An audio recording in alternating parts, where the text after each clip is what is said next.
being run over these few weeks. So this is the second day of conferences, and our session is talking about how COVID is pushing marginalised communities further into isolation. So I've got a wonderful panel to introduce to you today. My name is Jenna Gibney. I am not, despite what some of you might have been led to believe, I'm not a professor in UL. There was a typo went out in the first invitation. I am the incoming Chief Commissioner for the Irish Human Rights and Equality Commission, but I also just wanted to say that I'm not yet appointed to that role, so any views that I express today are strictly my own.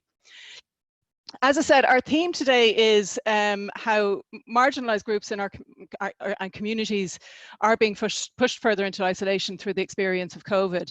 And as you'll see, there's a list of groups that we identified. I wanted to point out that we don't believe this list to be exhausted. I understand that there are some communities who might not be represented within that list.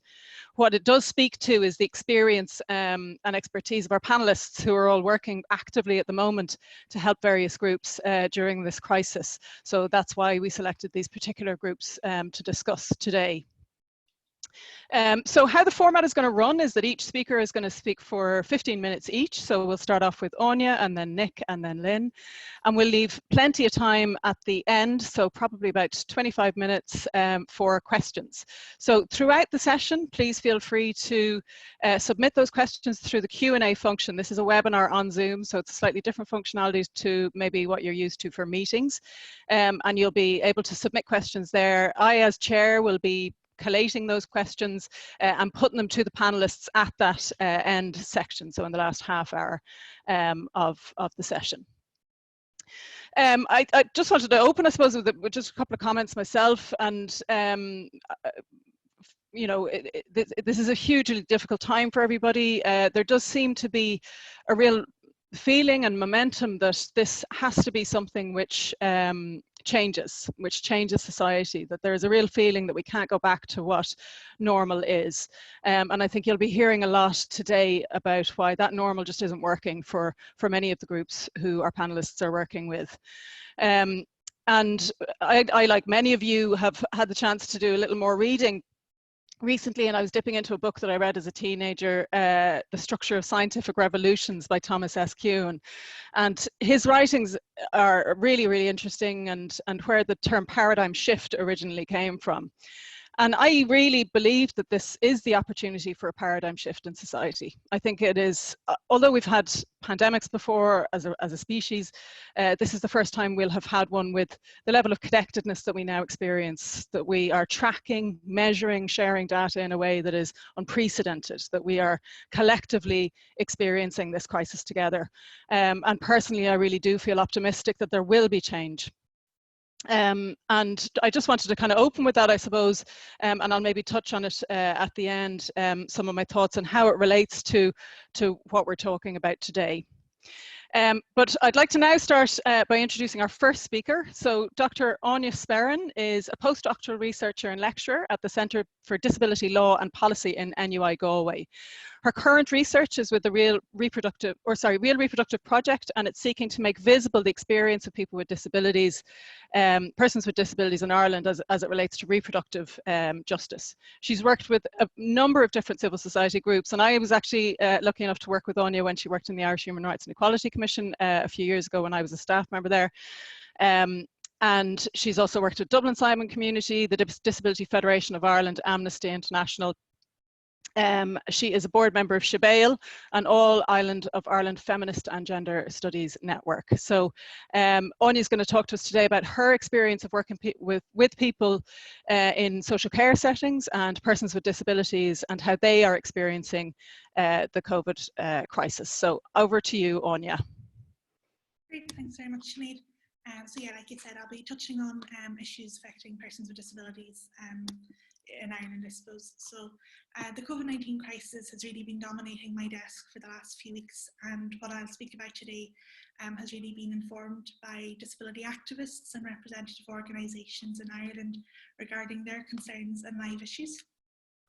From the outset, I just want to highlight that I recognise that the term disabled people is prepared by some, but I use the term persons with disabilities in this presentation because it's used by the UN Convention on the Rights of Persons with Disabilities or the UN CRPD, but both terms refer to the same population. So I'll kind of divide what I'm going to say among two areas, persons with disabilities in congregated settings and persons with disabilities residing in the community. And I'll try and respect the disability rights movement mantra of nothing about us without us, if technology allows, by including audio recorded contributions from two members of the National Platform of Self-Advocates. And this is a group that represent persons with intellectual disabilities in Ireland. I just also want to say that I know I won't get to touch on it today, but we also have to be cognizant that there are people with disabilities who are residing in nursing homes, who are homeless or in supported accommodation, who are in direct provision, are members of the travelling community, they're in violence refuges, and they're part of the prison population. So the issues that I'll touch on today will also affect them, but with different layers of kind of discrimination and difficulties. So kind of you were saying, no matter where you're living right now, everyone's life has been changed, but for people in congregated settings, that change is markedly different. Even in the best civil, political, social, cultural, economic circumstances, their freedoms have always been curtailed, and the UN Convention on the Rights of Persons with Disability recognises the difficulties they have in securing their fundamental rights. What we're hearing, which is most alarming from international sources, has been the denial of medical interventions for persons with disabilities during this crisis and their exclusion from official health and death statistics.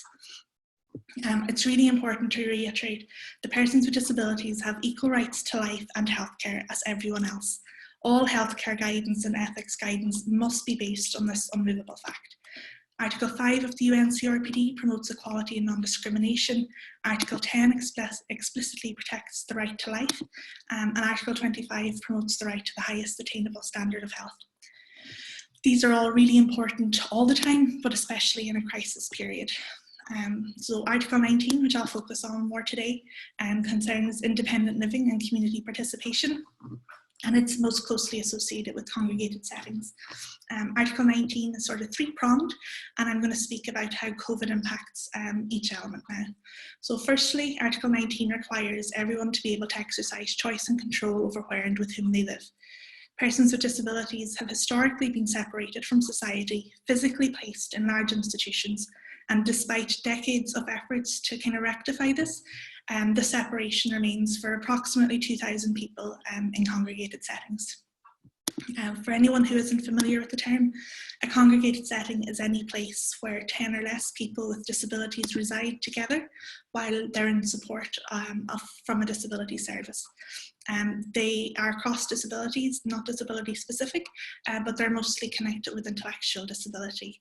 So residents of these settings aren't guaranteed choice over where they live and don't always get to pick who their housemates are. I think most of us can relate to the stresses of sharing accommodation at the best of times, whether we've chosen our housemates or not.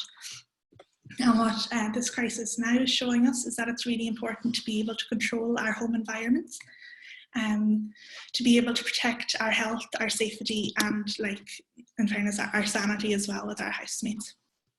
So being able to self-isolate and quarantine is extremely difficult in a congregated setting where you share a bedroom or other communal facilities. Another issue is that medical staff are often part of the teams at congregated settings, and a particular concern that's been relayed to me over the last few weeks is that residents would be deemed to have their medical needs met on site or on campus, which isn't always sufficient where COVID cases are concerned.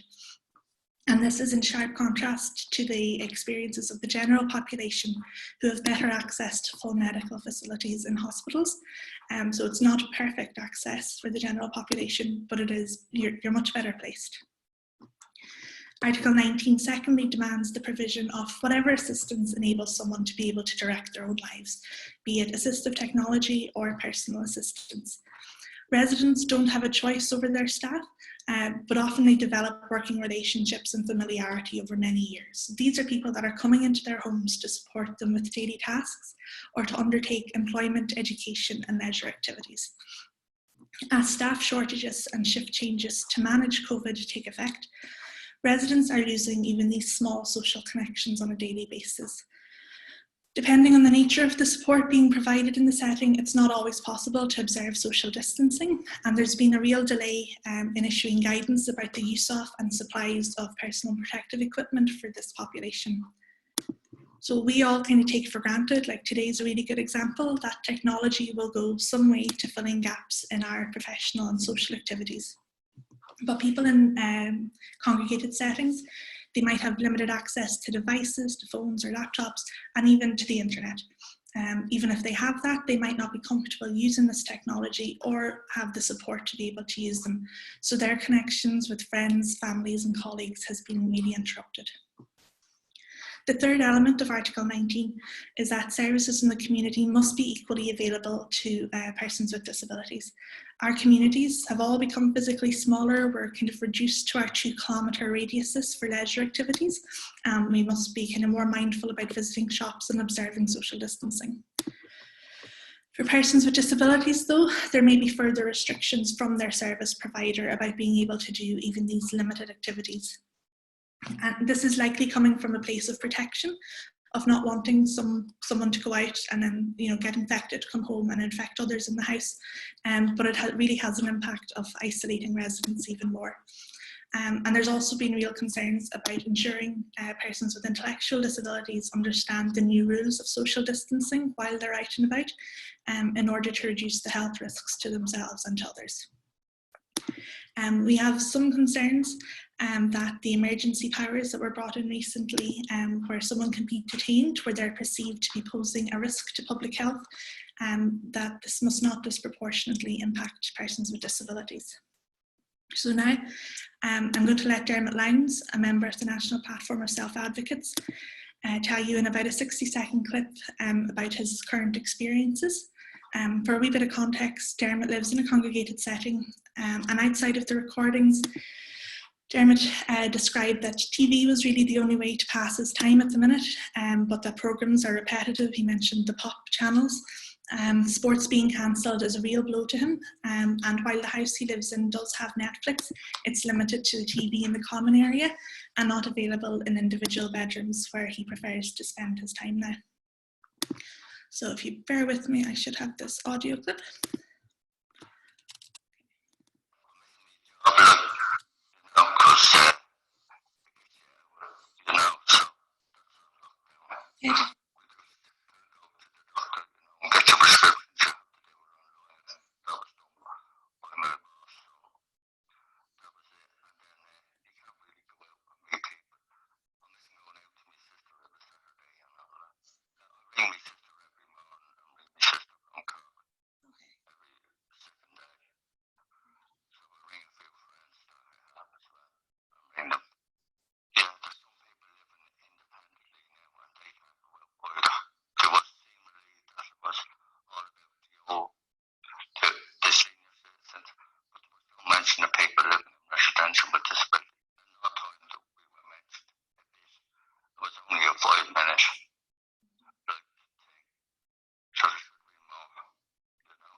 Áine, I'm afraid that the audio didn't come through very clearly. I couldn't hear it, or most of it, and a couple of people are saying that in the chat box as well, that they couldn't hear it. Would you mind giving it just a quick summary of Dermot's comments, please?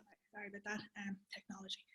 So yeah, Dermot was just saying that he misses his day-to-day activities. He works in a local facility, and that's kind of been taken away from him. He's not able to go down to the pub.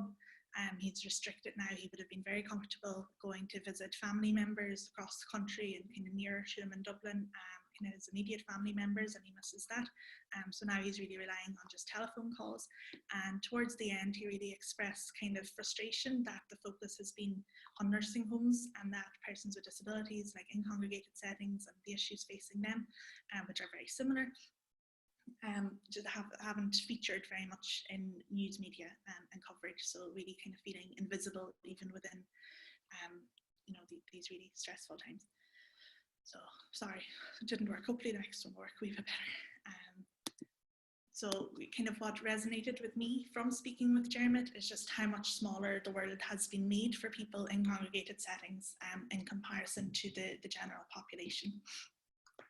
Dermot also kind of made reference that even people with disabilities who are living in the community, they are also being, their worlds are also being made a lot smaller. And this is something that I thought, if you were living in the community, maybe it wouldn't be so bad. But persons in the community are even experiencing severe curtailments of their day-to-day activities. And this is kind of because personal assistance services are really difficult to replace at the best of times, and to get staff if someone becomes sick or isn't able to attend. And again, the nature of supports required might make social distancing impossible. It's been really hard for the wider community to buy face masks, and the obsession with hand sanitizer for personal use. And this has really exacerbated the difficulties for persons with disabilities to be able to source personal protective equipment for themselves and for the people that they employ as assistants. We've seen loads of really positive community initiatives, kind of local groups signing up to be able to deliver groceries or do wee jobs like this. But people with disabilities might not be linked in with sporting, school or religious groups to be able to find out what assistance is available. We're seeing across the board that employment, education and day services are disrupted, and this kind of applies equally for persons with disabilities. They've been suspended at the very least. So social welfare supports for persons with disabilities is also another area where there's kind of, I suppose, different expectations. So people with disabilities have been expected to live on much lower payments than the current COVID-19 unemployment payment. And this is at a time where there's significant extra costs connected to living with a disability. So I don't know why we expect people to live on a lot less. There's been plenty of comedy sketches about the joys of homeschooling, but for families of children with special needs, there's even more difficulties, as there's a reliance on routine often and one-to-one educational settings which can't be replicated in the home. I think one of the most ironic things coming out of the whole crisis is that the issue of remote working, which has been so hard fought for by persons with disabilities to enable their participation in the workforce and had been kind of actively denied to them, is suddenly being facilitated everywhere. So it's really encouraging to see this uptake in remote working, but it has to be facilitated in a way which is inclusive of persons with disabilities.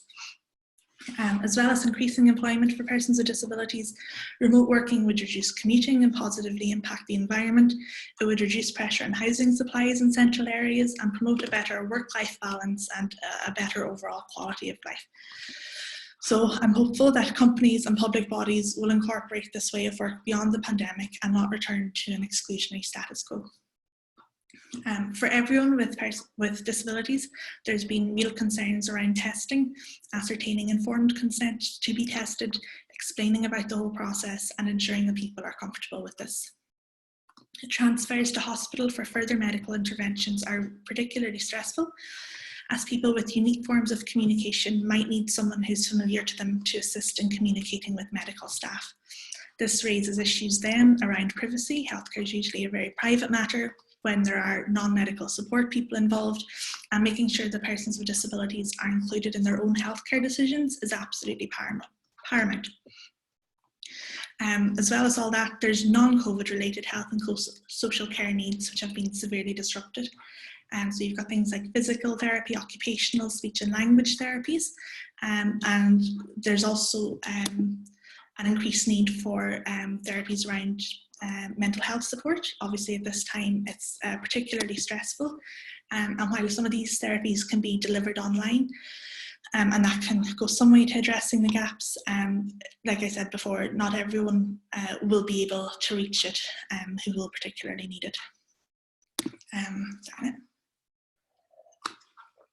Across both populations of people in congregated settings and in the community, the issue of accessible information is extremely important.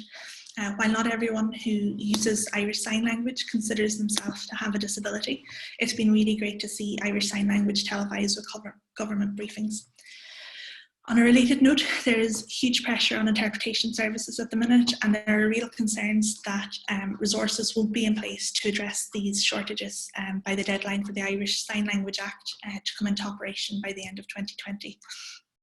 Easy to read documents have been produced, explaining the testing process and about the dangers of COVID-19, but these often only make up a small part of how someone communicates. What's really important is ensuring the continuity of appropriate levels of support, be it in congregated settings or in the community, so that persons with disabilities can kind of stay informed about a situation which is constantly changing. Áine, you're just coming up to 15 minutes now. If you wouldn't mind wrapping up in the next minute, please. Thank you. Absolutely. So I won't have time to speak about, to kind of let you hear Mairead Ford. She's based down in Cork. She's a member of the National Platform of Self-Advocates. But kind of to summarise what she was saying, she lives with her family. She has older parents who are cocooning, so she has kind of caring obligations to them. And she also has a son. So there's the joys of schooling there. And just kind of the same as what Dermot was saying, disruption to kind of work, being able to see friends and being able to socialise has been really missing for her. So we kind of forget that people with disabilities also have caring duties towards other members of the families, and that there can be extra challenges there at this time. So really the crisis has highlighted the need to move towards fully community-based services, which are completely inclusive of persons with disabilities. Beyond the pandemic, we need to keep implementing the UNCRPD in Ireland and the public sector duty, which is a kind of a domestic duty requiring public bodies to consider their human rights and equality impacts on people who use their services and people who are working within their services, should be a really useful tool to create more inclusive public services. Non-disabled people really wouldn't tolerate the restrictions that people living in congregated settings put up with, even on a good day, where we can make decisions around our own health, weighing risks about going out and choosing to visit others. The element of choice is completely removed for people in congregated settings. We have all of the rhetoric, all the policies are written, like they're in lovely shiny publications, it's all there.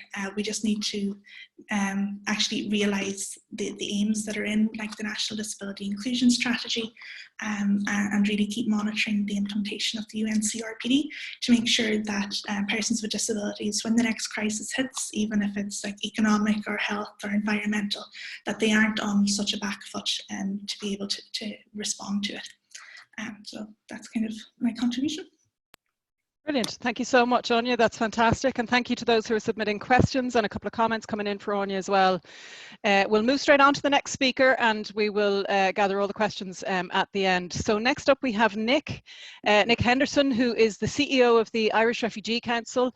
I've had the privilege of working recently with the Irish Refugee Council. I was helping with a specific programme there called Integration from Day One, and I've really enjoyed working with the group and learning more about what the organisation does.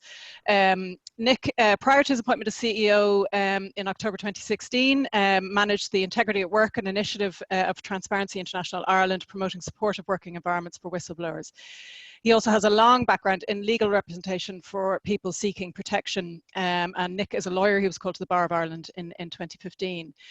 So obviously Nick's work is primarily working with those who are in the asylum system.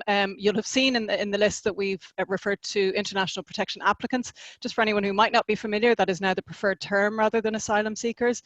And Nick is going to tell us a lot about the experience of people in that system, people living in direct provision, and the specific needs that they have. So over to you, Nick. Okay, good morning, everybody. I hope you can hear me okay. If you can't, Sinéad will give me a direction, but thanks very much. I'm going to share my screen, and I've got some slides that I'm going to be talking to. Just give me, yeah, let me just, yeah, so we're up and running. So what I'm going to be talking about is the experience of people seeking protection during the crisis. And the quote that you see on your screen at the moment is not by myself, it's by the Ombudsman. And the Ombudsman gave his report, his annual report on direct provision yesterday. And as you can see, he says that in his view, the highly contagious nature of the virus brings into sharp relief just how unsuitable and unsustainable it is to have 3 or more people in the same room, as in the case in many direct provision centres today. I suppose we would go even further than that and say that the coronavirus crisis has exposed and identified flaws in the direct provision system in ways that we could never have ever imagined. There is a glimpse, a silver lining possibly, or something that we could be hopeful on, and I'll refer to that at the end. But we're in a deep crisis, and the experience of people in direct provision for the last 6 weeks has been extremely frightening, and there's huge alarm and concern. In my 15 minutes, I'm going to be talking about our organizational response, people's experiences, the Move Out the Vulnerable campaign, the experience of care workers, the law, and how and whether the law is relevant to this situation, the HSE and the Department of Justice's relationship, and the future. As Áine said, nothing about us without us. We are an organization that helps people in the asylum process, and it's a responsibility of our organization to try and amplify those voices. This has been challenging for us as an organization for several reasons. There's now 80 locations across Ireland where people are seeking asylum, are residing, and there's probably more than 8,000 people. And so that means multiple issues and multiple experiences. And one of the things that we've tried to do is, or the challenge, I suppose, is to find out what exactly has been going on across such a wide number of places. Around a year and a half ago, I think there was only 30 direct provision centres, but for various reasons that I won't go into today, that population has increased. So how have we done this? Well, we've set out a survey. We've put out an online survey. We've done intensive contacting of the people that we work with. And that's been through our drop-in centre and our law centre. And we've been listening to other organisations, for example, the MASI, the Movement of Asylum Seekers Ireland, who are on the ground, the people living in direct provision centres, to hear and listen to what they're seeing. And then also local support groups that are numerous across Ireland, more than 25 at least. Local groups, often led by volunteers who are working intensively, often with 1 or 2 local direct provision centres. So the survey, I'm going to share my screen here. You should be able to see that. The survey is something that we put out around 3 weeks ago, and it's just a simple Google survey, and we're going to be doing another push on it in the next few days. But that was a simple tool that we thought we could use to try and gauge people's experiences. So just some headline responses. 56% of respondents felt unsafe. 45% of respondents sharing a room with another non-family member. 38% who were sharing a room were sharing with 2 people. 75% had access to soap, which is a good response, but it still means 25% didn't have access. 52% felt unable to socially distance themselves. Quite high responses in terms of people who had information about the virus that they could understand. I do emphasize that this is a small sample of people, and it's been taken over a period of time. So the first response would have been around 3 weeks ago, and the most recent response would have been yesterday, and there's been a change in the situation over that time. Here are some quotes that people have put forward in the survey. Lots of responses about the difficulties of having children and the experience of children in direct provision. concerns around proximity to other people, that people cannot socially distance themselves in direct provision, and also concerns from healthcare workers that I'm going to come to later. So as an organization, we have, along with other organizations, tried to launched a campaign called Move Out the Vulnerable, which was in effect, which was launched around 3 weeks ago, or 4, I lose track of time sometimes, and that was around people living in direct provision, either the HSE risk categories, people who were over 60, and people also, and this is the crucial thing, people who could not socially distance themselves, and health workers. So that's a large number of people in direct provision. And either in response to that or off the government's own footing, they began to do a process called thinning, which is where they would move out people from direct provision. And that seems to be a process where they focused on, they've kept the vulnerable people in centres, and other people have been transferred to hotels. And the figure given is around 650.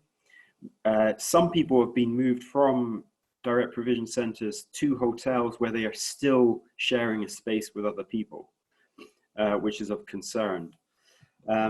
Ultimately, I suppose as an organisation, we remain concerned that for people who are still in direct provision, they cannot socially distance themselves. There has been, and we acknowledge this, there has been clear action around some groups of people, but the situation remains of great concern. I'm going to skip ahead now to the issue of the law, because it's a good opportunity to talk about this. We sought the opinion of senior counsel, on what the government's obligations are to people living in congregated settings like direct provision during this crisis. And the senior counsel gave their opinion, and they found that there is a clear obligation to ensure an adequate standard of living. And interestingly, and I'll bring up the opinion on my page, I hope you don't get seasick looking at my computer. But you'll see on the screen there highlighted that this, in line with the state's guidelines and indeed the restrictions it has put in place, requires the provision of single or household occupancy accommodation as an essential measure to ensure social distancing and to limit the spread of the virus. So that's a clear opinion from senior counsel that people in congregated settings should be given opportunity through single or household occupancy accommodation so that they can socially distance themselves, cocoon or isolate. Now, I suppose an interesting tension will emerge is, well, that's the law, but we know, and the Department of Justice and the HSE have said this to us, that, well, our public health guidance is one of balance. We have lots of risks to consider, and the guidance that they're getting is that it may not, the law may not, or at least public health guidance may not require that people are moved out. So that's something that will play out. We've written just this morning actually to the Department of Justice and the Department of Health to give them the opinion. So there may be a response to that. One thing I'm going to talk about a little bit is, I've got 5 minutes left, is healthcare workers. And we've been in touch with around 90 healthcare workers, the majority of whom are working in nursing homes. And one thing that struck me is the dedication of people in this situation. This was an article that the RTE did around 2 weeks ago, and people are doing quite incredible work at the front line, so to speak, but they are having to live in direct provision centres. And there's been a process, a temporary accommodation scheme for the healthcare workers that has been created, and we've been helping people. And you can see on your screen now that we've had around 20 people have been granted accommodation, but there's around 17 or 18 people that have submitted information to the HSE but haven't had a response. That no response figure is people we have had contact with, but they haven't had a chance to get back to us about their accommodation situation.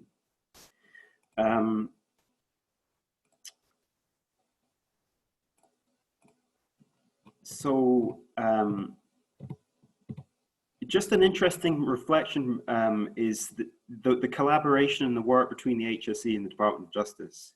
Being very honest, and I sometimes got the impression that the Department of Justice were acting upon their own advice, and wondered how much influence or direction they were getting from the HSE. But over the recent weeks, it's been very clear that there's been a joint approach, and indeed there was a joint press release from the Department of Justice and the HSE yesterday, and that referenced the situation in Sabine, where there's been several positive cases of COVID-19 reported. So that there doesn't seem to be any, if at all, any difference in opinion on how to address this crisis. Which has, to be frank, has concerned me. Just to conclude now,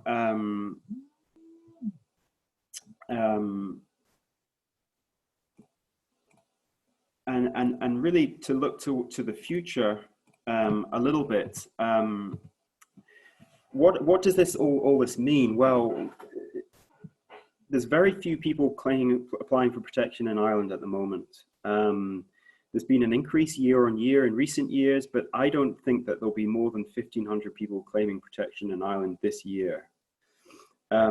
This has several consequences. Firstly, it means ultimately that people who would otherwise be able to flee persecution and try and access protection aren't able to do so.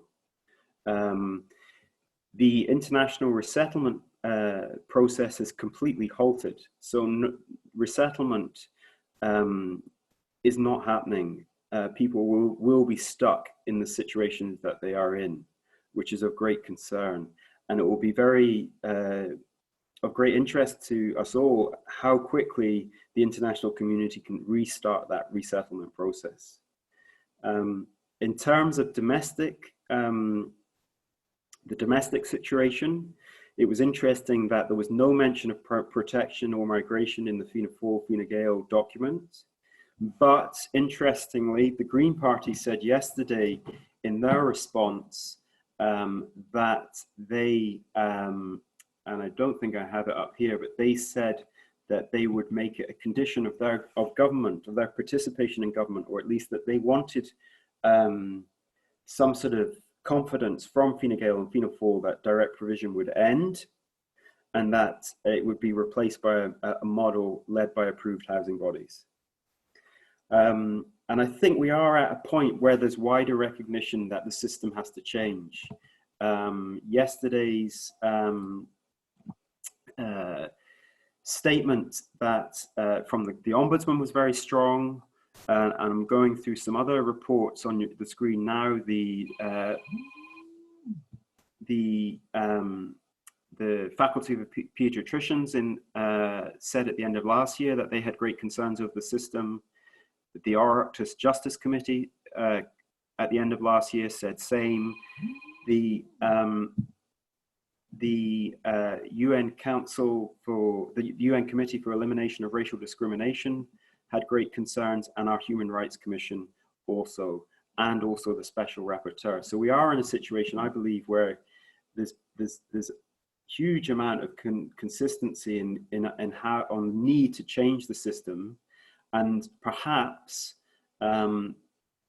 after all of this, as Sinead said at the beginning, one of the positive effects will be that we all recognize that the system has to end and change. And possibly with a reduction in or changes in the housing and land markets, that may open up an opportunity for change as well. That's my 15 minutes, so I'm going to stop there. Thank you so much, Nick. That's really interesting, and I think you can start to see that there are overlaps in the experience of these different groups. For example, the congregation setting element and how that impacts on different groups. There's lots of questions coming in. There's one I just want to address immediately. Who conducted the Google survey? I believe that is the Irish Refugee Council, isn't that right? Who conducted the survey? What I'm going to do is I'm going to answer some of these questions so that I can put them into the public category, so that at least the panelists can start looking at them to shape their answers. But keep the questions coming in, and we will put them all to the full panel once we've finished with our final speaker. So Lynn Rwan, as many of you will know, is an independent member of Sinéad Éireann, representing Trinity College graduates in the Oireachtas since 2016 and serving as the deputy leader of the Sinéad Civil Engagement Group during that time. And I'd like to congratulate Lynn on being successfully re-elected recently to the Sinéad. She was originally elected to the Sinéad. Sorry, I thought I lost the meeting there. While president of Trinity College Dublin Students' Union, where she gained entry as a mature student through the Trinity Access Programme. Her legislative priorities in office have focused on equality of access in education, gender equality and reproductive rights, tackling socio-economic inequality and advocating for progressive reforms of drug, migration and social welfare policies. Prior to politics, she worked in the addiction area for 15 years as a community worker in West Dublin, and she's the author of the award-winning memoir People Like Me. If you haven't read it, it's ideal crisis reading, I would recommend. So over to you, Lynn. Thanks, Sinead. So I think there is a huge amount of crossover, like you said, Sinead, between the experiences, but the way I'm going to approach my contribution this morning, obviously I'm a policy maker, but in the past month or so since we've been in this particular moment in time, I've gone very much back to my community and addiction and homeless work, and I've focused very much on the community response to that. Now I see that as being a huge part of my policy development as soon as I can get back into the chamber, because I feel it's important to integrate with the issues and be involved and volunteer and get and have a real insight and understanding as a politician for when I actually return to the policy development aspect. And I've spent the last 5 weeks working and trying to develop responses in a number of areas, and I'm going to cover them and kind of talk a little bit about how that has been on the ground with communities and trying to implement new ways of providing services and supports. The first area that I got stuck back into working with is I'm the incoming chair of the Canal Communities Local Drugs Task Force. So that brought me straight into a process with all the addiction services, youth services, and various different community services around Bluebell and Chicor and Rialto. And the first thing I suppose I noticed there was the services responding as quickly as they could to look at the various different ways in which they can support some of the most hardest to reach communities. So you take some of the most hardest to reach communities and now you try and imagine just how hard can they get to reach when you impose, I suppose, or you are living in a world where, you know, we're in lockdown and people can't physically access the people that they support.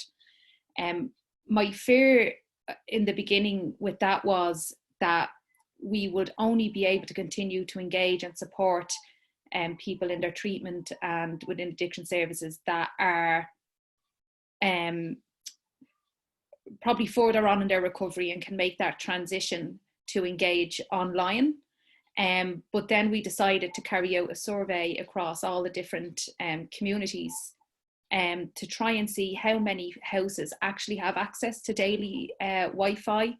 It's very, very small. Some of the feedback would be that families have maybe one device, or the child has one device. It might be a phone, it might be quite a standard smartphone, and they might top their phone up once a week on payday when they receive their social welfare. So for them to be able to engage in their support groups and harm reduction and being able to check in with their services becomes very difficult, because that mobile data is just eaten up in seconds.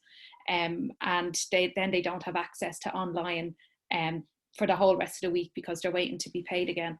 So the first part of the work there is to try and actually see beyond online supports, how can we actually support people that are never going to make that same transition that we're all very excited about. You know, we're learning new skills, we're kind of rethinking how we work things, but you have some of the most marginalised communities that are in really overcrowded situations within flat complexes. Even to get a bit of air on their balcony, they're not 2 meters apart from their neighbour, never mind somebody within their household. So that environment in itself is quite tough and cramped. And while the world and why we in more privileged positions are looking at how we reset, how we renew, how we become more reflecting on life and reading and, you know, finding all these new ways in which we can engage with each other. There's families and people that are living with addiction, with domestic issues, in poverty, who are finding new conflicts within the household, where their circumstances are becoming much more compounded and harder to manage. And I do think of when I watch on Twitter, people give out about, you know, where are their parents, you know, if they see a group congregated in the street. And I kind of take a little bit of a natural, you know, disliking to that phrase, because some of the situations in which them people are living in, sometimes it's crisis management to actually just end up letting your child walk out onto the street, because there's a huge amount of trauma and turmoil in some of the houses in many of the communities that don't have the same access to life and online world that we do. So what I found really great about some of the youth projects in the Canals community was, I think it was Core Youth Project in St. Michael's Estate. They had taken some of their groups to the online PlayStation world. So their youth workers were now meeting the young lads in the online, you know, playing FIFA together and playing the different online games and trying to carry out some level of work there. But again, not every household that has one or more children is going to have access to that. So within the group that we're able to engage at some level, there is various groups behind them that are further back in terms of actually being able to engage in supports. There's also a huge amount of women within addiction right now struggling who wanted to self-isolate with their children, but are on, say, daily takeaways with the chemist. And, you know, doctors or clinics are afraid to put them on takeaways because there's no services open to monitor that transition from a daily attendance at a chemist to a weekly attendance at a chemist. So many women are being, and I'm sure men as well, but I've only had contact with some of the women, are having to make that daily journey to the chemist with their young children in tow, in a world where they actually want to self-isolate and protect themselves and their children. So that's just some of the stuff in terms of addiction. The drug trends will also change. So for me in getting involved, it's kind of in the hope of foreseeing what is to come after this, and what kind of issues are we going to see in the world of addiction after this. And I'm quite nervous because this is the sector I worked in the years of austerity. So I know how hard it is to manage the changing nature of drug use in an economic boom and bust cycle. So I'm really apprehensive and nervous now to see what happens to the changing nature of drug use and the chaotic nature of drug use in a pandemic, plus what will be a decline in the economy. So for me, there's a level of preparation of going, what do we need to do to safeguard those communities, those community services that have been struggling long, that have never recovered from austerity and have never had any reinvestment.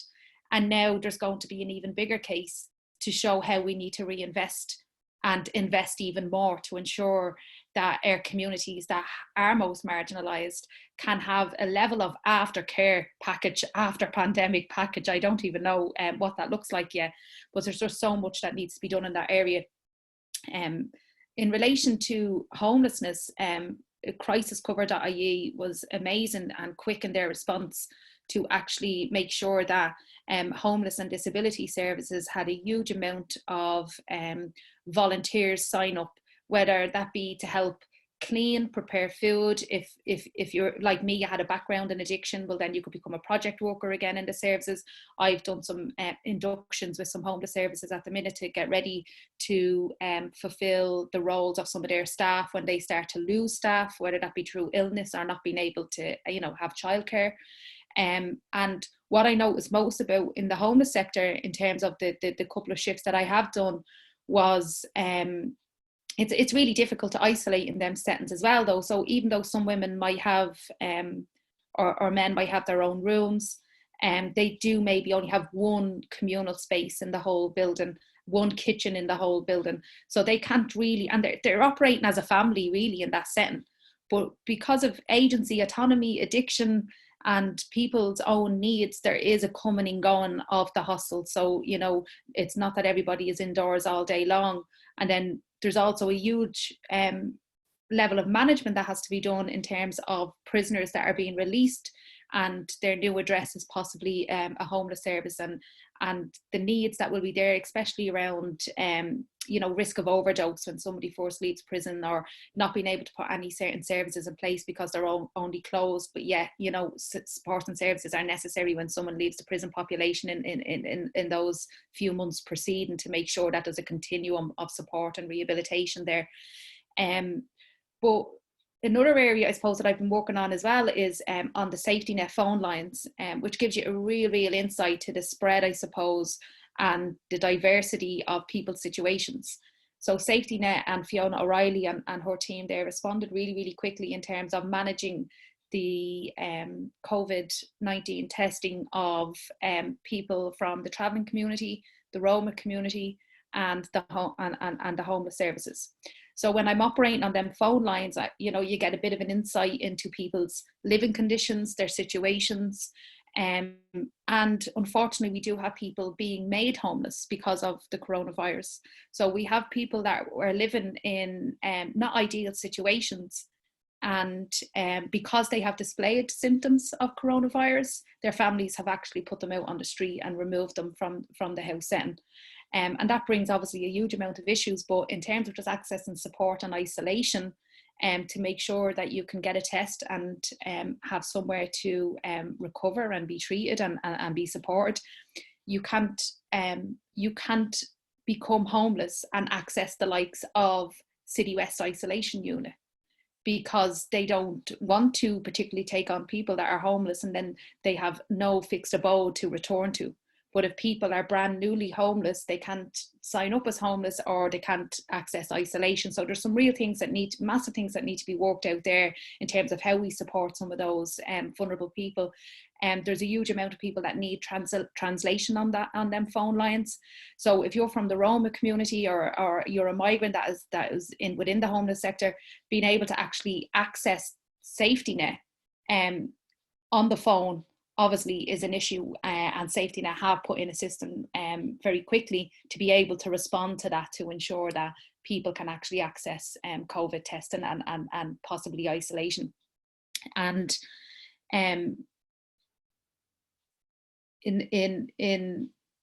other situations, suppose, that came up within that as well as isolation, obviously within the travelling community, and you've various different situations there where you could have quite a big family in a mobile, and the whole family is together and they want to isolate together. That's perfectly fine. But on many sites, the living conditions are not adequate enough, and I suppose it's a real failure of the county councils where they haven't put in adequate water supply. And so some of the halting sites may have one tap for several large families, and you could have a number of people testing positive that then are forced out of that isolation and into a space where they have to actually access water with other people. And I think for me, the council need to move much quicker and not be waiting for a push because someone has tested positive, that they should be making their way to every accommodation in the country and making sure that all the families can isolate and protect themselves and be socially distant. The other part, I suppose, that's taken up a huge amount of my time is the prison system. So very, very early on, my two main goals were to ensure that the education department responded in relation to school meals, which they did beyond what I had even proposed in the beginning, which was brilliant. But the other part then was the prison system. And I suppose the prison system, it's not spoke about. You don't see it come up as much like in the news reports and stuff, but there hasn't, as far as when I had my last conversation a few days ago, been a single case of COVID-19 in the prison systems, which is a huge reassurance. But it's a reassurance that we have to feel positive about in one sense, but also acknowledge that what cost now does that come at? So what's going to happen in relation to the level of isolation that prisoners are feeling? So with no visits from families, and really, really not a lot of out of cell time. So having no COVID-19 cases or outbreak is usually positive, but we do have to remember that that is coming at a cost. And are we properly resourcing and supporting the justice system and the prison system and the Irish Prison Service to be able to support prisoners that are fearful of what's happening to their families? They maybe have older parents, worried about their children, whatever that may be. So for me, what I'd like to see happen there, and I know some of the prisons are really open to it, and I don't know if any of them have moved since I last spoke to them on introducing it, but we do need to look at the world of technology within the prison systems and how we can, especially at a time like this, allow prisoners to have access to their families on a Zoom call or on a Skype call, and whatever way that's monitored or managed. But we need to ensure if we as people within our own homes are craving online connection and interaction with our family members, you can only imagine being in a cell for a huge portion of your day and not even knowing you're not even going to get your visit on a Wednesday or a Saturday or what day you usually get it on. So there's going to be huge, I would imagine, mental health issues arising within the prison system, and we need to ensure that we're doing all we can to mitigate some of those factors. And obviously there's a huge amount of prisoners in the prison system that are being that should be released. There's lots of prisoners that are low risk reoffenders, non-violent, but the way up until last week it was being managed, and I haven't had an update since, was it was looking at, say, prisoners that only had 6 months left or 12 months left, and then prisoners that would have ideally be due for like enhanced remission. So most prisoners are entitled to, or all prisoners are entitled to 1/3 remission, which is a third of their sentence. But enhanced remission is something that you have to apply for, which is more like a quarter, so a little bit more than 1/3. But for me, we need to look at how we can actually create a better prison environment in terms of reducing much more prisoners than that. And there's lots of prisoners that have much more lengthier, longer sentences and longer time left, but it might have been their only offence, their first offence. And actually, if there was a risk assessment done on many of the prisoners that don't fall into the brackets they're currently looking at, there would be many prisoners that would be eligible to be released. But then it's making sure that, I suppose, that the family situation and the supports are in place to ensure that people are transitioning into lives where they can isolate and where they can access whatever supports it is that they need when they leave prison. I think I've covered most of what I've been doing at a community level. I suppose the main thing for me is to emphasize how home is not everyone's sanctuary, and beyond the places of detention or homelessness, people's own homes are not a place that is safe. And whether that be due to violence or addiction or whatever it may be, we need to remember that we need to find alternative ways other than online to be able to actually access people. Like today, I will run my philosophy in the community class, which I run with people from Dolphin House, where we engage critically with different questions that they would have engaged in without realising the real philosophical questions. And for me, I think we really need to find a way to get into some of those homes with information in a safe, healthy way. where they can also critically engage with the level of information that they're receiving on a daily basis. I mean, the amount of, I suppose, false or fake news or information that goes around. If you're a person within a community or a household that decides to access the online world for the very first time, your ability to be able to critically engage with the information and make sure that the information you're reading is real and is not spreading a kind of false rumours about what types of medications make you more at risk of COVID. You know, we kind of had to make sure that a lot of families in their communities knew what information was real and what wasn't, so that they didn't push themselves further at risk, because there's a huge amount of comorbidity within communities that have high amount of deprivation. So to make sure that the health information that they're receiving is adequate is really crucial. So I do believe that beyond the online world, we need to find ways we can interact with those families that are not going to be able to interact in a real way online. Thanks so much, Lynn.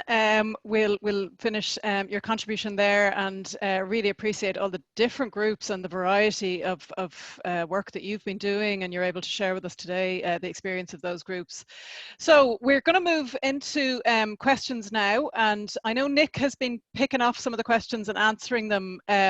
So I have a technical question for one of the hosts, actually, Orla, or when Nick answers those, are they public to everyone, or is it just the panelists can see them? Maybe if you could just let me know, and otherwise I might get Nick to elaborate a little bit in a second now on some of the answers you've already provided.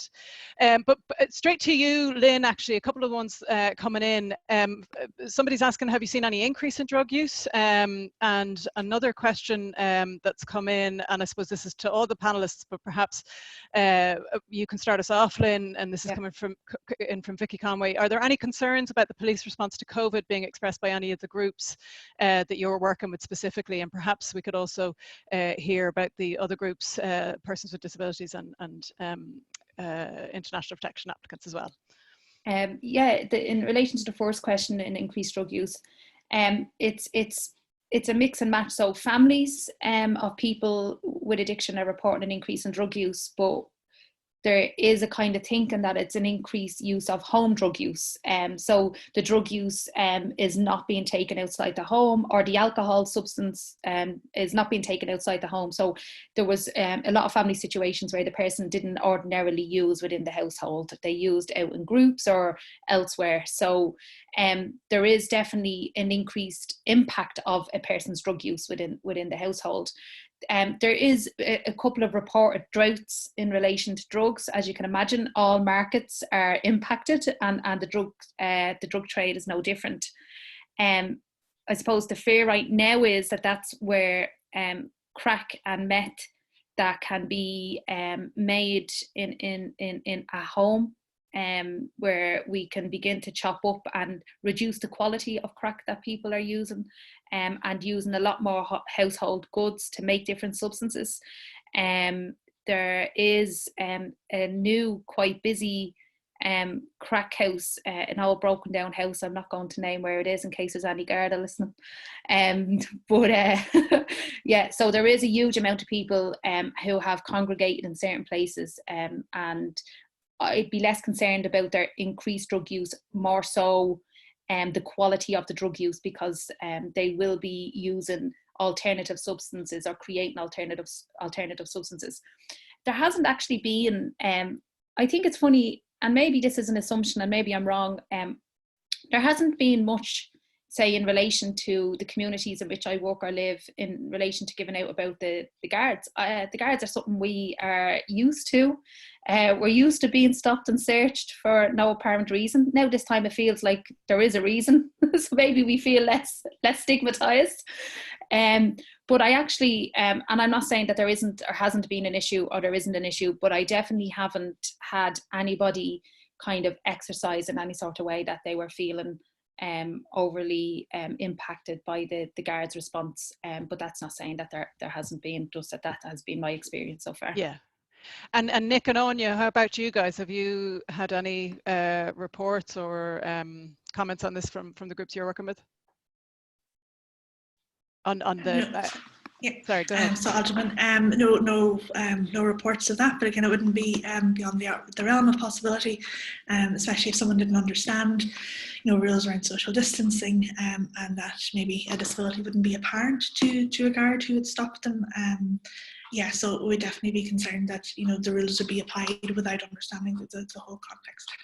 Yeah. Yeah, and as you mentioned earlier, it's about the proportionality, right? It's about making sure that any measures that are being introduced are being proportionately exercised. And I mean, I'm sure people have seen that there has been great work done by different groups. I think ICCL has been very vocal and very prominent on commenting on the emergency measures that have been brought in. So there's plenty of contributions coming through there. And what about you, Nick? In terms of the guards, no, but one thing that's definitely come to the fore is that the power that managers of accommodation centres have has increased and has been used in various different ways. We've experienced of some centre managers trying their very best in difficult circumstances, but also experience and feedback of centre managers behaving in ways that are very, very concerning. Mm-hmm. And then also, for example, the reports of in Cara Savine at the beginning of the week, where the management of the hotel decided, and I think the phrase was, to confine the residents to the hotel. Mm. Now, the HSE and the Department of Justice responded to that in their statement yesterday by saying people can still, in direct provision, can still leave, stay within their 2 kilometres or go shopping or whatever. But certainly the power that centre managers had has been amplified. Yeah. And they are themselves dealing with instructions that are coming from the direct provision, ultimately from the HSE, but via the Department of Justice. Mm. Mm. And can you elaborate, Nick, at the end of your presentation, you mentioned how this concert, if you like, or the kind of parallel message that you're getting from the HSE and the Department of Justice concerns you. Why does that concern you particularly? It concerns me, to be honest, just that, and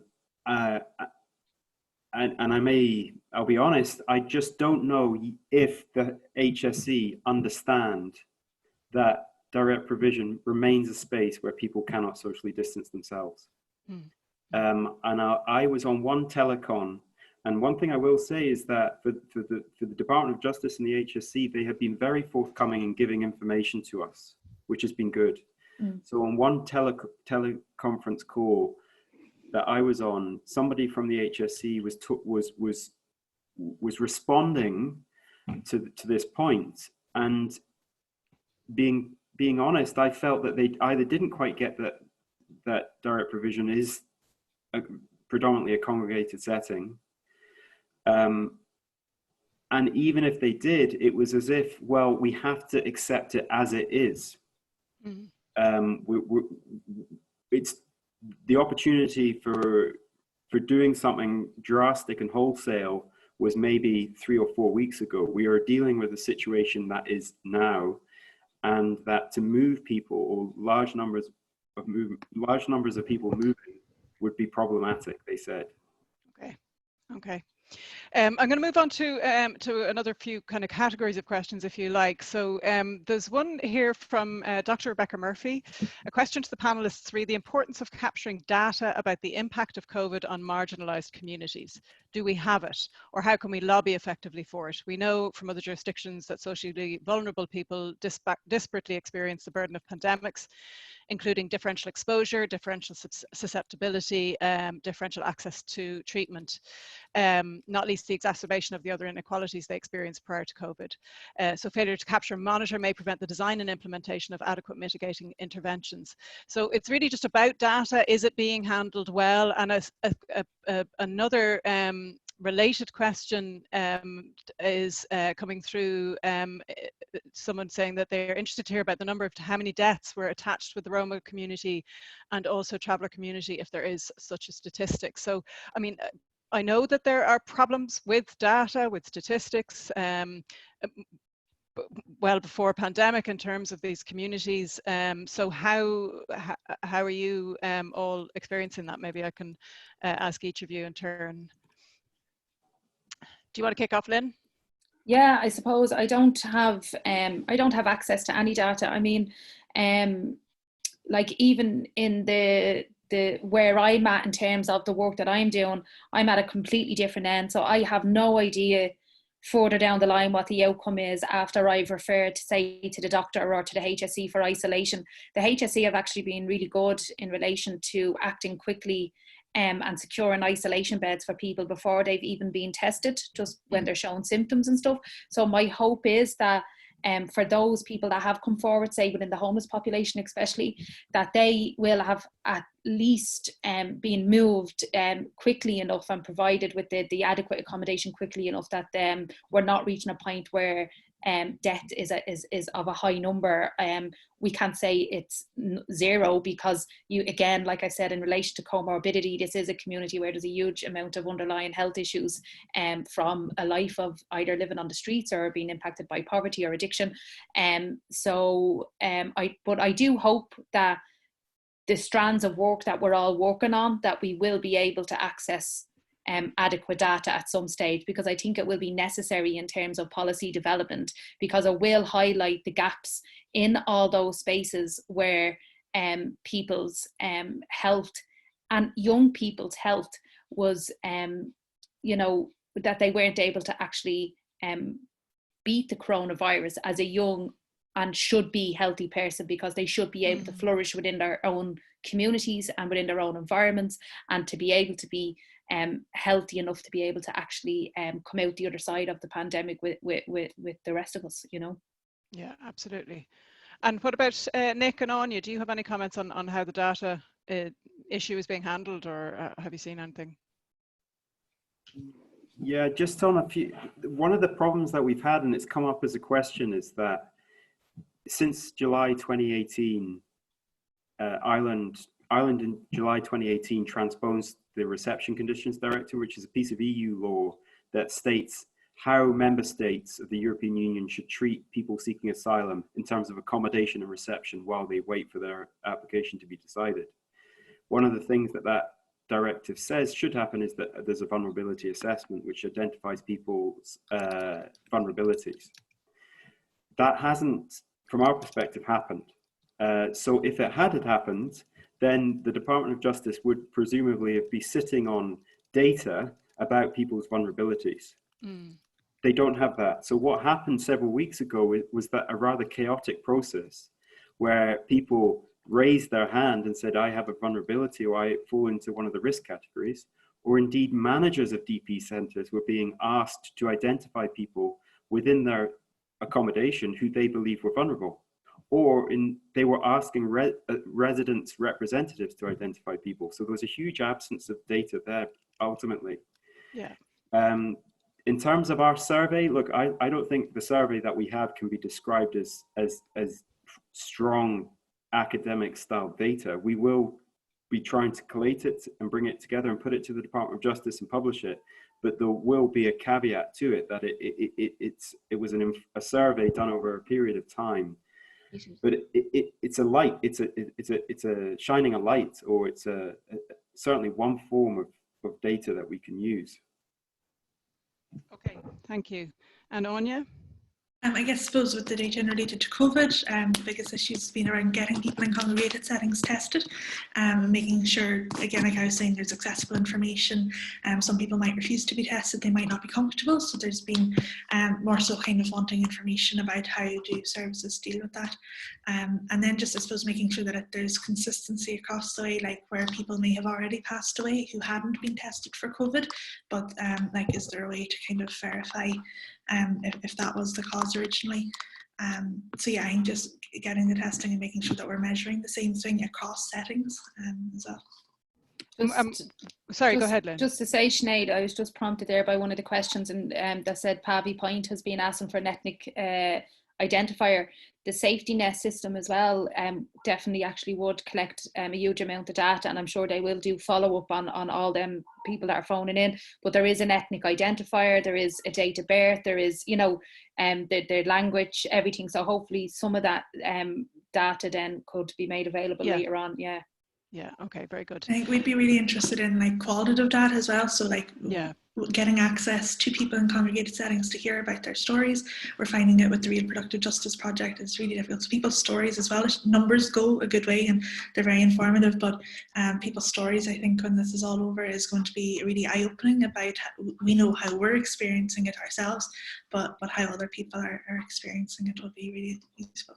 Yeah, and just to add, actually, because I know Áine's clips didn't work during the presentation there. We did a test yesterday and they worked fine, but it was actually really good to hear the voices of those people who are living in congregated settings, their experience, and just that, I mean, you know, it just came through so clearly to me from those clips that it's about routine and this this kind of disruption to routine.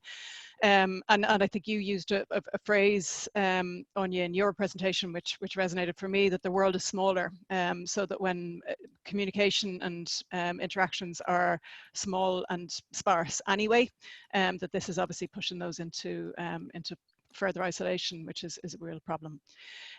While you're on, Áine, a couple of questions have come in regarding Article 19. So does the panel think that outbreak of COVID-19 in congregated settings could be a significant driving force towards implementing Article 19 to improve community services, such as personal assistance services?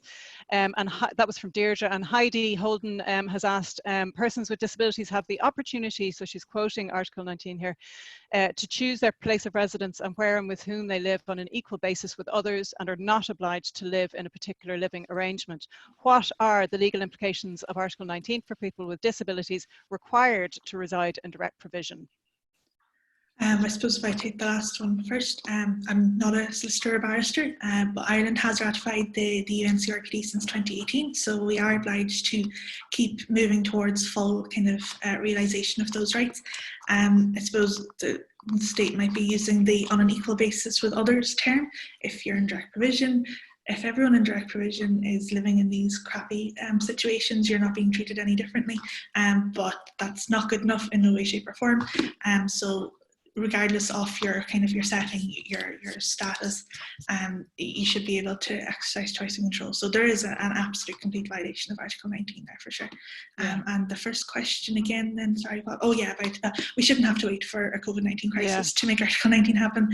This just, it might make people sit up and think a wee bit more, like, but only probably in response because it's a bit of a headache, because it's unhelpful that there are so many people, and that it's, well, I suppose what Dermot was saying, it's more so the nursing homes that are attracting attention. People don't want that sort of negative publicity, I suppose. It shouldn't take a crisis, but hopefully, and if the rest of society kind of realises how difficult it is in confined spaces, there might be a bit more empathy shown, and hopefully we will reconsider. And I would hope that, you know, it does expose to people the experience of these communities, of these individuals in, as you say, confined and confined settings and congregated settings. I'm going to go back to the questions in a second, but something that's kind of come through for me in all of the contributions, and something that is actually quite close to my heart anyway. I used to work in the space of digital inclusion, and when I did, we worked at it very much with the lens of social inclusion. So at the time, there was a real emphasis on digital inclusion, meaning jobs creation and you know, digital literacy being a mover for access to the labour market.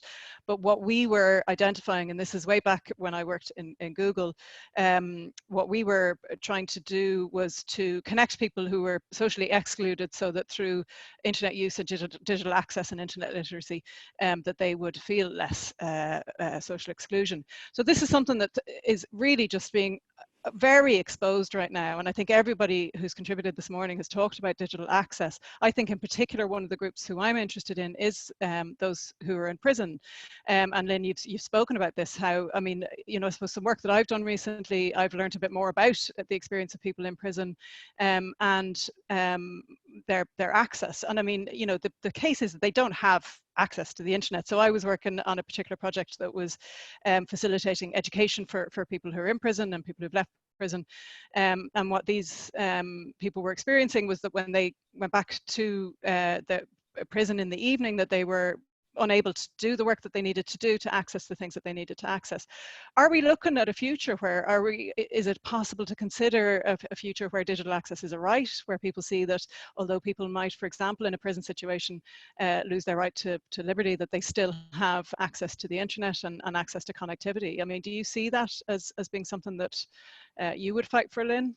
Yeah, definitely. I mean, I think digital access within the prison will always look a little different than your access to digital activity on the outside. So there's no point in, I suppose, it just being in terms of having complete access. But in terms of, if we say we have a rehabilitative system and we're trying to get people to engage in education, and we're trying to get them to think about what, you know, life is going to be like for them on their release, and we're not actually teaching them the skills then that they need, that they won't be able to actually implement when they leave prison. So, like, you know, I listen to my daughter on the phone to her father most mornings from prison, and, you know, I listen to her explain what's happening now, and it's, you know, I smile to myself, but like, she's explaining what a face call is.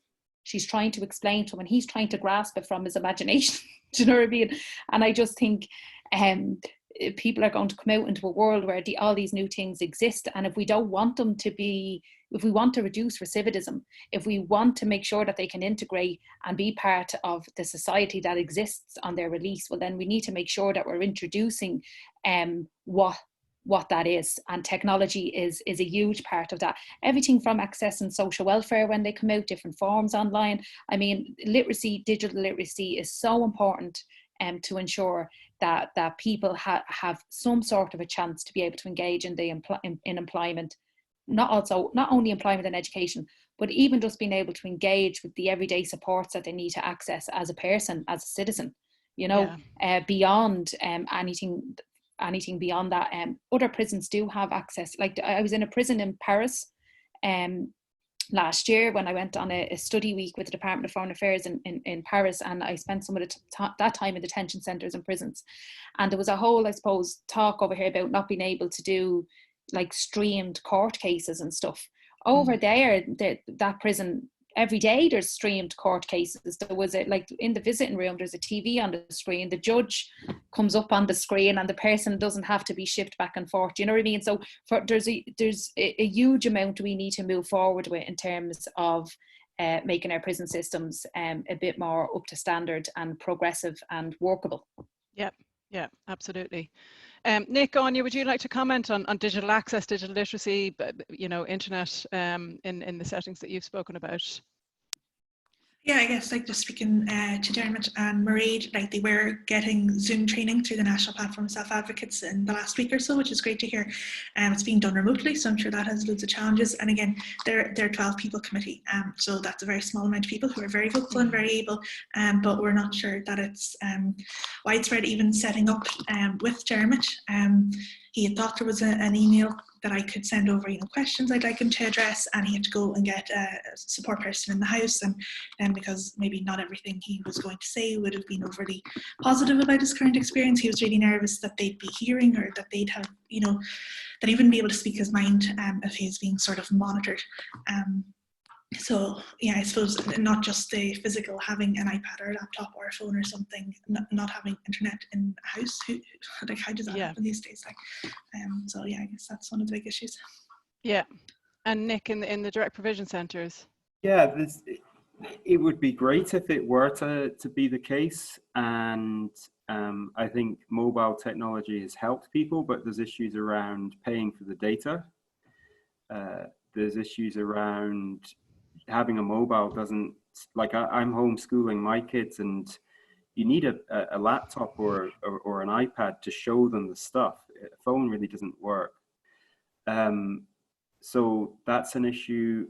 And I would also think that, and this is a sort of personal perspective, is that I've used a laptop with my kids, for example, a lot, and that helps. But it helps because I've got other privileges around me that make this experience easier.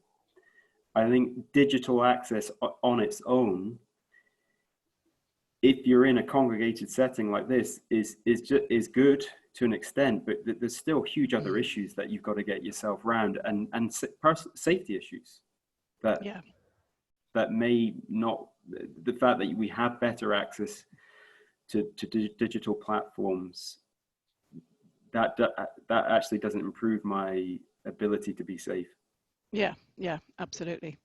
Okay, thanks for that, folks. We're coming up to the end, so I just want to touch on one more comment. Actually, it's a comment rather than a question. So first of all, just for everybody, I've moved a lot of the questions into the answered section, which I believe means that you can all see them. So I think, and some of the panelists have been picking off specific responses, so do check in there to see if you've received a response, and hopefully you'll be able to flick through now and see all of the comments that have come through as well.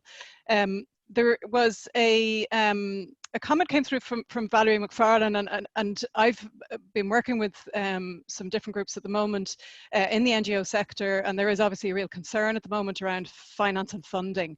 So just to read out Valerie's comments, and perhaps then the panel could respond. There's a danger that with the coming recession there will be disproportionate cuts to the local community development groups and national organisations who promote participation and advocate for human rights and equality, as was the case 10 years ago with the recession.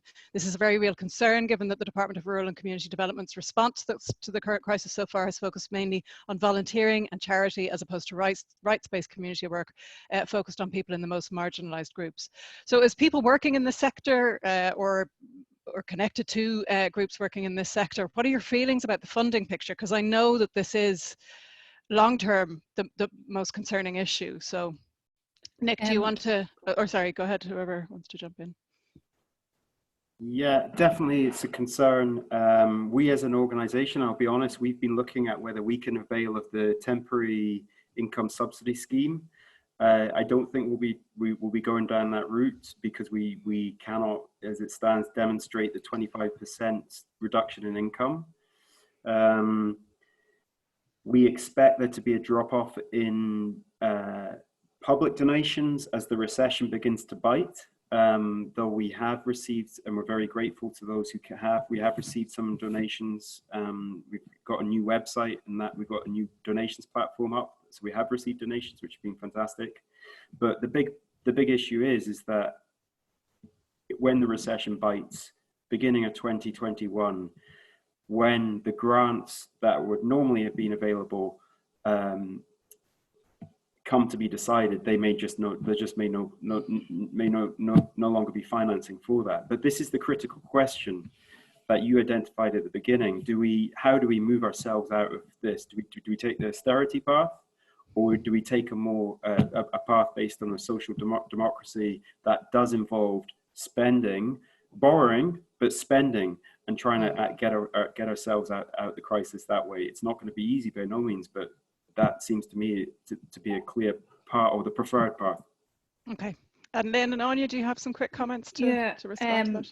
I think, I mean, it's not only a concern, it is a reality. And I think, like I said earlier on, the community sector hasn't actually stopped battling since the last recession. You know, so this is a continuation really, and a continuation in a world where since the last recession, a lot of the services have become much more centralised, and the state has tried to move them closer and closer, which actually loses what community and community development and service provision should look like at a community level in terms of decision making, and being able to actually support the communities in which you work. But I think what worried me, whatever about, if you look at the rural and community, the department, it has really no understanding of what community development is, and it's very, if you were to listen to the department, it doesn't really account for what community development was and should and is be, and there's a real fight in that department anyway to try and maintain that.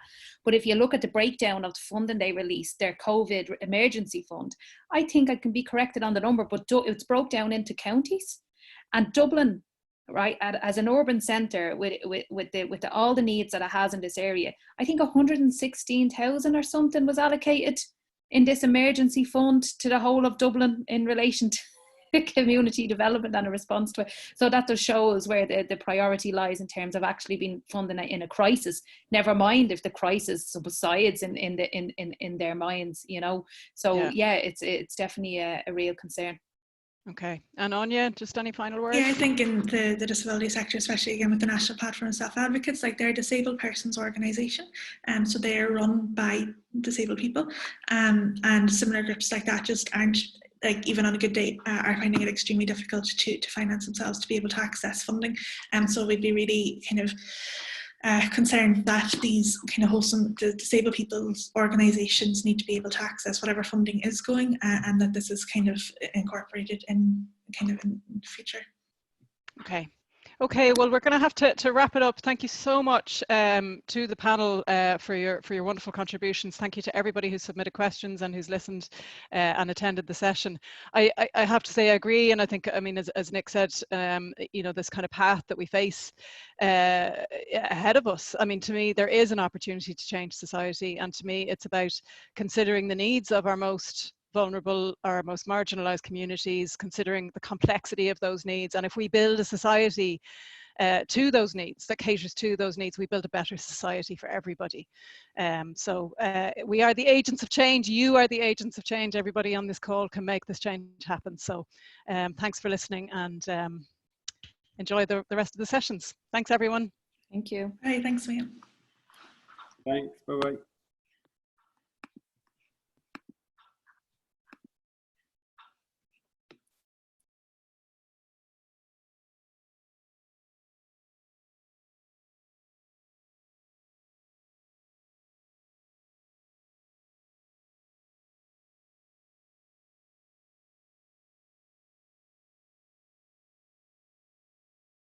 Thanks, Sinead. I'll end the, I can end the meeting now. Perfect. Thanks so much, Orla. Cheers. Bye. Bye.